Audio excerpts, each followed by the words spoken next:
Jemaat yang saya kasihi, sebelum kita memulai aktivitas kita pagi ini, kita bersekutu dengan Tuhan lewat mendengarkan firman-Nya. Kita bersatu di dalam doa. Terima kasih Tuhan atas kehidupan, tenaga baru dan kesehatan yang masih kami rasakan hingga pagi ini. Kami hendak bersekutu dengan Tuhan lewat dengar-dengaran akan firman-Mu. Biarlah kuasa Roh Kudus-Mu mengajari kami agar kami mengerti kehendak Tuhan lewat firman-Mu. Terima kasih Tuhan, dalam Yesus Kristus kami berdoa. Amin. Jemaat yang saya kasihi, firman Tuhan nats renungan hari ini diambil dari kitab Markus pasal 11 ayat 9. Demikian bunyinya. Orang-orang yang berjalan di depan dan mereka yang mengikuti dari belakang berseru, Hosana, diberkatilah dia yang datang dalam nama Tuhan. Demikian bunyinya. Jemaat yang saya kasihi, banyak cara yang dilakukan oleh orang menunjukkan rasa hormat atau kagumnya pada orang lain. Ada yang memberikan kata-kata pujian, ada yang menunjukkan kata-kata yang mungkin menyenangkan hati orang yang dia hormati. Demikian juga yang dilakukan oleh orang banyak di Yerusalem ketika Tuhan Yesus datang ke sana dengan menaiki seekor keledai. Ada yang menghamparkan pakaiannya di tengah jalan, ada juga yang menyebarkan ranting-ranting hijau, namun ada juga yang berseru dengan mengatakan, Hosana, diberkatilah dia yang datang dalam nama Tuhan. Seruan Hosana ini artinya adalah kami memohon bebaskanlah kami, atau kami memohon selamatkanlah kami. Lewat seruan ini ada pengharapan di dalam hati mereka bahwa Tuhan Yesus Sang Mesias yang datang itu, yang mereka nanti-nantikan itu, akan datang membebaskan mereka dari penjajahan Romawi. Namun nyatanya kedatangan Tuhan Yesus ke Yerusalem atau ke tengah-tengah dunia ini adalah untuk menyelamatkan manusia dari kuasa dosa, dari kematian selamanya. Melihat kenyataan itu, banyak dari antara mereka yang tadinya berseru-seru mengagungkan, mengeluh-elukan Tuhan Yesus menjadi kecewa.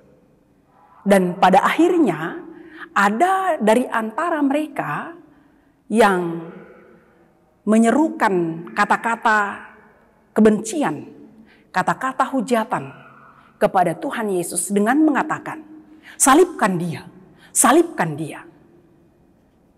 Ungkapan kekecewaan ini mereka sampaikan karena apa yang mereka harapkan tidak dilaksanakan atau tidak dipenuhi oleh Tuhan Yesus.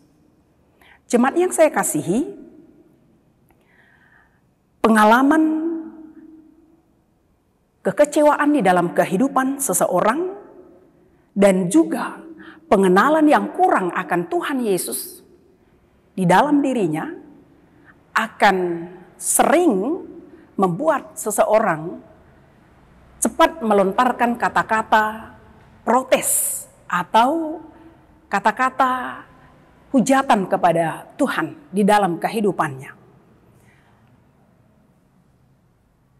Ada seorang yang tadinya begitu rajinnya beribadah, begitu rajinnya berdoa kepada Tuhan, dan selalu aktif di gereja. Apapun kegiatan di gereja, dia terus ikut ambil bagian. Tapi pada akhirnya, dia malah tidak pernah lagi hadir ke gereja, beribadah. Tidak pernah lagi mau ambil bagian dalam kegiatan gereja. Setelah diselidiki, ternyata dia mengalami kekecewaan di dalam kehidupannya dia kecewa terhadap Tuhan. Karena apa yang selama ini dia doakan, dia sampaikan, permintaannya kepada Tuhan tidak kunjung dia dapatkan. Karena anak semata wayang yang dia sangat kasihi, yang selama ini dia doakan kepada Tuhan untuk meminta pekerjaan bagi anaknya, tidak kunjung dapat juga. Itu yang membuat dia kecewa di dalam hidupnya. Akhirnya dia memutuskan, untuk apa aku rajin beribadah? Untuk apa aku rajin berdoa? Untuk apa aku ikut bagian dalam kegiatan di gereja? Toh Tuhan enggak menepati janjinya. Dia mengingat apa yang dikatakan dalam Matius 7 ayat 7. Jemaat yang saya kasihi, bagaimana dengan kita? Apakah kita juga pernah mengalami kekecewaan dalam kehidupan kita? Apakah doa-doa yang kita naikkan kepada Tuhan selama ini belum kita dapatkan jawabannya? Apa yang kita harapkan belum kita terima. Jadi membuat kita juga ikut kecewa dan protes kepada Tuhan. Firman Tuhan mengingatkan kita bahwa Tuhan yang kita sembah, yang kita puji, yang kita agungkan itu adalah Tuhan yang maha baik, maha tahu. Dia lebih tahu apa yang terbaik bagi kita, dan dia akan memberikan apa yang terbaik bagi kita tepat pada waktunya. Karena itu, marilah kita terus menyembah dia, marilah kita terus memuji dia, mengagungkan namanya, situasi apapun yang kita hadapi, apapun yang kita alami. Jangan pernah tinggalkan dia, teruslah menyembah dia dan memuji, mengagungkan namanya. Amin, kita berdoa. Terima kasih Tuhan atas kasih sayang-Mu yang masih menyapa kami lewat firman-Mu, mengingatkan kami agar kami tetap setia memuji, menyembah Tuhan, mengikut Engkau, dan mengandalkan Engkau dalam kehidupan kami. Apapun aktivitas kami pada hari ini, biarlah Tuhan yang memberkati kami, memberikan semangat dan sukacita.